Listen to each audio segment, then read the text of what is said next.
My name is Risha Grossman. I'm from Waverly, and I'm a junior, and my poem is called Typical. Being a teenage girl, a typical, oh my God, she did not just go there. Teenage girl is rough. Oh, it is. War does not even come close to the tragedy scrawled across the lines of a girl's diary.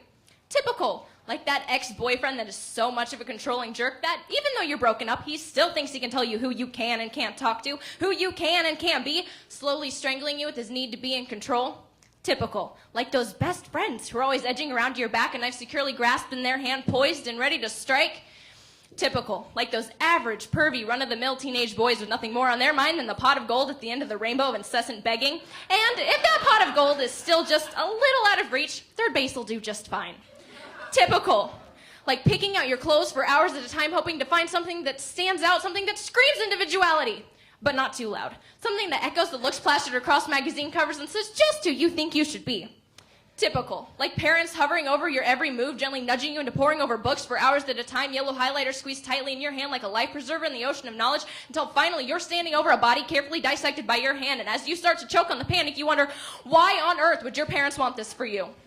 Typical, like caking your face with makeup, tied any trace of an imperfection, tied any fear or vulnerability that makes you weak, tied anything that makes you, you. But here's the thing. Typical is a lie, a plastic insecurity. Typical is molds. Molds always seem to tell you that you have one curve too many, or your eyes are too far apart, or your hair is just not right, or you run like a three-legged camel, or you are just so weird. Molds that you have to twist and turn and scrunch and suck in until pop! Either you finally fit and everyone loves you, or your mold broke, and as you stare at the shattered remains, hoping no one saw, yet secretly hoping everyone is looking, thoughts start moving, swirling with the motion and force of the ocean, and the commotion is almost too much until finally it dawns on you. You're free.